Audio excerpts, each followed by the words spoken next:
tels que le stock, les clients, les fournisseurs, les banques. Vous allez voir qu'en faisant l'inventaire peut inventaire, on entend inventorier. On entend aussi comptage physique. On entend aussi rapprochement des données. Vous allez voir que par rubrique, on fera le rapprochement des données. Un exemple, la banque. L'inventaire de la banque se fait par rapprochement des données. On va correspondre, on va rapprocher, on va confronter le solde de la banque tenue en entreprise et le solde de la banque tenue en banque. Et c'est ce qu'on appelle réconciliation des comptes. Et ces comptes doivent être rapprochés et cela utilise une autre technique. Vous allez voir aussi au niveau des immobilisations, on fera ce qu'on appelle les comptages physiques. Les immobilisations, les stocks, on fera les comptages physiques où on devra dénombrer, on devra compter par les différents types d'immobilisation, voir l'état d'avancement de ces immobilisations, voir aussi les écritures qui adviennent. Parce qu'à chaque fois qu'on fait un inventaire, il y a des écritures à passer. Est-ce des écritures d'amortissement? Est-ce des écritures de provision? Il y a des écritures à passer. Et il y a ce qu'on appelle comme document important le manuel des procédures comptables et financières, qui est un descriptif de procédures à mettre en place pour des actions. Une procédure, c'est quoi? Une procédure, c'est une succession d'étapes qui aboutissent à une action. Un exemple très simple. Lorsqu'il s'agit de faire un achat en entreprise, cela suit une procédure. Et quelle est cette procédure? On vous dira qu'il faut écrire sur une fiche d'expression de besoin le besoin auquel vous souhaitez le transmettre à votre supérieur. La procédure est déjà entamée. Et quand vous transmettez à votre supérieur, le supérieur s'inquiète de la bonne pertinence du besoin. Il peut le rejeter ou l'accepter. S'il l'accepte, il transmet au service logistique, ou soit il transmet au service gestionnaire du matériel, ou soit il transmet à son service supérieur qui en assure la charge de pouvoir aboutir au déclenchement de la procédure de décaissement afin de vous permettre de pouvoir acheter ou acquérir ce bien. Oui. Donc la procédure, c'est une succession d'étapes afin d'aboutir à une action. Et dans les entreprises, il y a eu plusieurs types de procédures. Les procédures comptables, les procédures financières, les procédures administratives. En termes de procédures administratives, je peux citer la procédure de secrétariat, la procédure de gestion des ressources humaines, la procédure de gestion des immobilisations, la procédure de gestion des stocks. C'est dans le but de fiabiliser les comptes, c'est dans le but d'avoir aussi une information explicite et claire qui aboutit forcément à une action. Alors, je vais vous parler d'un autre point aussi qui est la production des documents de synthèse. Voilà. Le système informatique de gestion doit permettre la production des documents de synthèse. Et ces documents de synthèse, de façon pratique, elles se transmettent de façon périodique. Voilà. Périodique selon les dispositions du référentiel comptable. Alors ici, dans la zone UEMOA et même dans la zone CEMAC et même dans les autres zones, il est signifié qu'il faut produire ce qu'on appelle des situations de fin d'exercice telles que le bilan, le compte de résultat. Il s'agit de ces genres d'informations. Alors, chaque montant figurant dans ces documents de synthèse et résultant de l'utilisation des soldes des comptes généraux doit pouvoir être reconstitué à partir de l'existence d'une pièce comptable à travers une piste même de contrôle. Cela signifie quoi? Lorsque nous avons ces documents de synthèse, il doit y avoir par derrière une pièce comptable. On ne passe que les écritures selon une pièce comptable. On ne passe que les écritures selon une pièce comptable licite. Voilà, c'est ce qu'il est important de savoir. Alors, donc, parmi ces documents de synthèse, il y a ce qu'on appelle les états financiers. Les états financiers qui ne sont rien d'autre qu'un tout indissociable, composé du bilan, du compte de résultat, du TFT, tableau des flux de trésorerie et des notes. Voilà, nous sommes passés de 36 à 39 notes. Voilà, nous sommes aujourd'hui le 18 août. Nous sommes passés de 36 à 39 notes selon le 6 quadra révisé. Voilà. Et le bilan, par exemple, il décrit de façon séparée les éléments de l'actif qui constituent les biens et les éléments du passif qui constituent les dettes. En d'autres termes, je peux vous définir le bilan comme étant l'ensemble des biens et des dettes. Voilà, très simple. Le compte de résultat, lui, il récapitule les produits et les charges qui font apparaître par différence le bénéfice net ou le déficit net, c'est tout. Lorsqu'on va apprécier le résultat d'une entreprise, c'est le compte de résultat. Et le compte de résultat, il est encore appelé compte d'exploitation ou compte de gestion. Par contre, le bilan, il est encore appelé le bilan ou situation patrimoniale ou patrimoine. Voilà. Et le TFT, qui est le tableau de flux de trésorerie, lui, quant à lui, il définit la variation de la trésorerie. Comment la trésorerie a été utilisée en termes d'investissement, comment la trésorerie a été utilisée par thème de capitaux propres, par thème de financement, au niveau de l'exploitation. Voilà. Plein d'autres choses. Et les notes ici ne sont rien d'autre que le détail de la matérialisation des rubriques qui figurent au bilan et au compte de résultat. C'est-à-dire qu'au bilan et au compte de résultat, on a des rubriques qui ne sont pas détaillés, qui forment un tout indissociable de un ou plusieurs comptes. Dans les états annexés, on vous demande de pouvoir détailler ces rubriques de façon chiffrée et de façon commentée. De façon commentée, vous devez pouvoir vous exprimer d'où proviennent ces sommes. Et cela se fait sur 2 périodes. Sinon, sur 2 exercices. La période ici que moi je choisis, c'est l'exercice. Ça se fait sur 2 exercices. L'exercice N et l'exercice N-1. Alors, il y a ce qu'on appelle le contrôle par inventaire des existants. Il est impératif pour chaque entreprise de contrôler par inventaire au moins une fois tous les 12 mois l'existence et la valeur de tous les éléments d'actifs, l'existence et la valeur de tous les éléments du passif. Cet inventaire, c'est juste un relevé de tous les biens. Il relève les créances, il relève les dettes. Au regard de telles sont mentionnées la nature, la quantité, la valeur de chacun d'entre eux à la date d'inventaire. Il fait des rapprochements. Les données d'inventaire sont conservées et organisées de manière à justifier le contenu de chaque poste de bilan. Donc cet inventaire, il concerne aussi les impôts. Vous allez voir qu'au niveau des impôts, il y a ce qu'on appelle le rattrapage, la régularisation. Nous savons que toutes les entreprises ne passent pas correctement les écritures au cours de l'année. Alors, les impôts vous donnent jusqu'en fin d'année de pouvoir faire cette correction. Alors, afin de faire cette correction, vous êtes dans l'inventaire.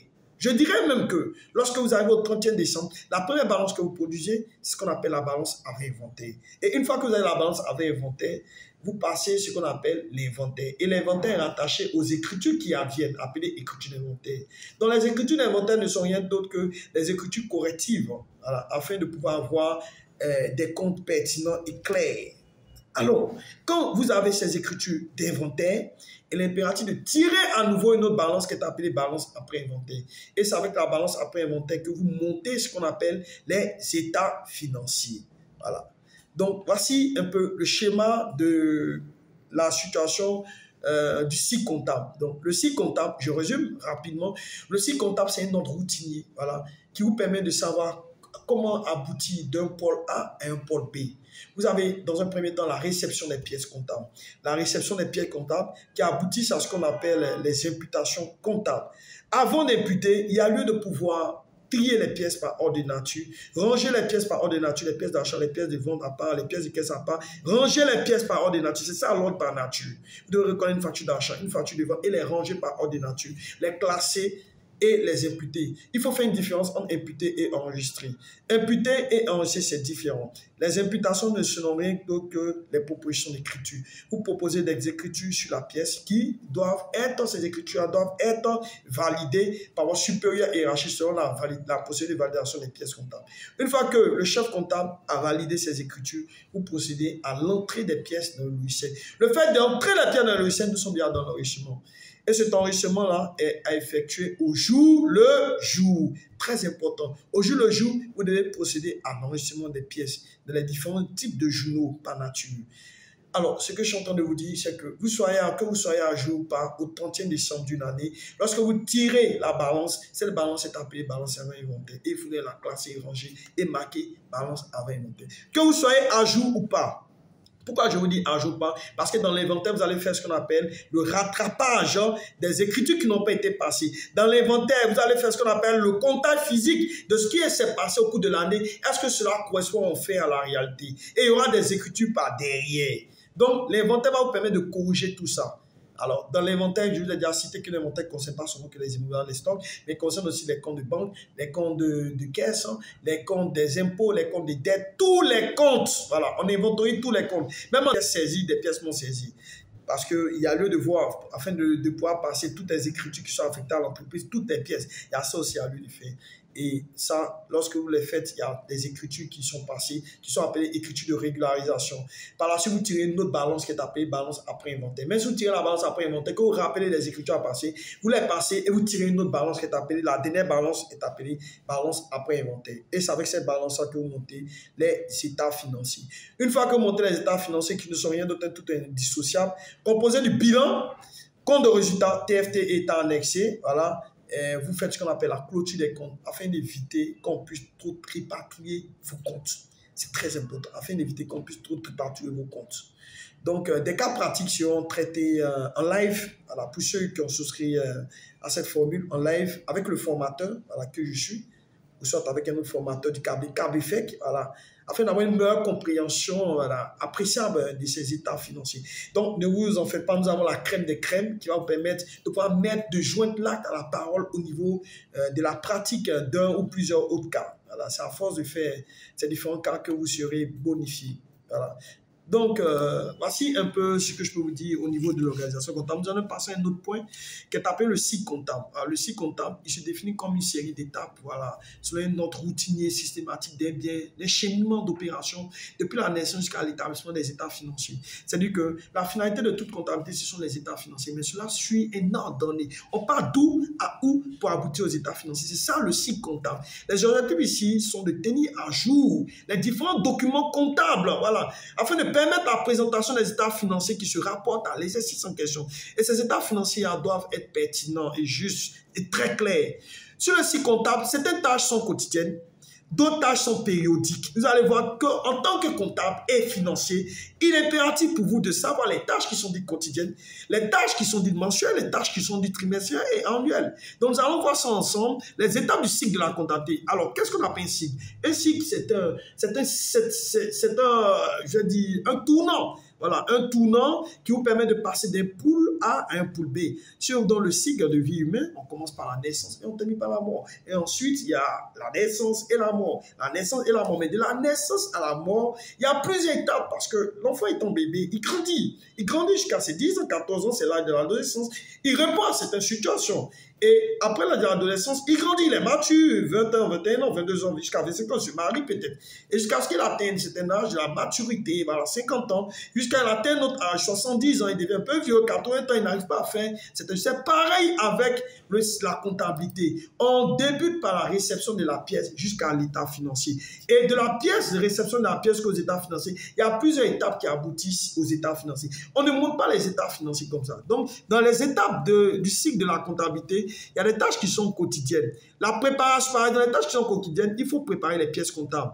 Voilà. Quand il parle de pièces comptables, il s'agit de quoi? Des reçus d'entrée, les reçus de sortie, les opérations diverses, les factures, les quittances. Mais bien sûr, il faut regarder sur ces quittances, hein, si elles portent le nom de l'entreprise et non le nom de l'un des collaborateurs et non le nom du fondateur. Donc, si cela se fait chez vous, il faudrait exiger à ces personnes de mentionner le nom de l'entreprise afin que cette pièce soit licite et probante. Quand on dit licite, on dit légal. Alors, en tant qu'opération quotidienne, l'enregistrement des pièces comptables doit se faire au jour le jour. Voilà, au jour le jour, ça c'est important de le faire et selon la date bien fixée. L'exécution des processus de clôture journalière pour l'application des exécuteurs. Pourquoi on fait la clôture journalière des journaux comptables? On fait la clôture des journaux comptables afin de permettre aux praticiens d'être à jour. Parce que lorsque vous clôturez, vous n'avez plus cette possibilité de venir encore modifier. Mais je dis que la majorité des entreprises ne l'appliquent pas. La plupart, c'est dans les grandes entreprises afin d'évaluer même leur personnel. Parce que imaginez-vous le risque que vous faites lorsque vous clôturez une écriture déjà en cours d'exercice et que vous rappelez 2-3 mois que vous n'avez pas passé cette écriture, même s'il y a cette possibilité de pouvoir passer cette écriture ultérieurement, elle ne serait pas la bonne date et ça ne va pas marquer la pertinence de la chose. Donc, la plupart, ils préfèrent attendre la fin de l'année afin de clôturer leur journaux comptable. Alors, les opérations qui sont effectuées de façon mensuelle, trimestrielle, voilà, la balance est produite par l'exécution de simples commandes. C'est-à-dire que lorsque vous avez les logiciels, vous appuyez une simple commande et la balance est produite. Celle-ci s'obtient à tout moment si le droit de l'avoir est donné à l'exécutant. C'est-à-dire qu'on peut tirer la balance d'une journée, la balance de 2 jours, la balance mensuelle, la balance annuelle. Voilà, tout dépendra des données que vous allez rentrer. Parce qu'en souhaitant avoir une balance, on vous demande toujours l'intervalle de la date, la période. Vous voulez que votre balance parte d'où à où. Donc, c'est vous qui autorisez la période début et la période fin. L'exécution des procédures, des processus de clôture mensuelle permet au système de fermer le mois, voilà, en faisant le rapport des soldes, voilà, et puis en vérifiant les attitudes des données. En résumé, le comptable tiendra à jour les documents comptables. Voilà, c'est ce qu'on peut vous dire. Voilà. Il doit aussi avoir ce qu'on appelle les registres de trésorerie, voilà, qui sont liés au décaissement et à l'encaissement. Voilà, quand on dit décaissement, encaissement, on ne veut pas être de la caisse, il y a caisse dedans, voilà, les espèces. Il peut y avoir même un brouillard de caisse, même si en passant les écritures dans les journaux de caisse, on peut tirer le brouillard de caisse, on peut faire le rapprochement entre le brouillard physique et le brouillard électronique. Voilà. Il y a ce qu'on appelle le registre des immobilisations. Il doit y avoir un registre des immobilisations qui répertorie toutes les immobilisations le lieu, le service utilisation, le service utilisateur plutôt, les codes d'immatriculation, l'état d'avancement du bien, le plan d'amortissement qui soit affecté, voilà, et toutes ces informations attachées à ces immobilisations. Le registre des stocks qui donne l'entrée, la sortie et le fin des différents stocks. Le registre des créances et dettes afin de s'assurer du bon solde, voilà, des créances et des dettes. Le registre des livraisons, le registre des charges et produits d'exploitation.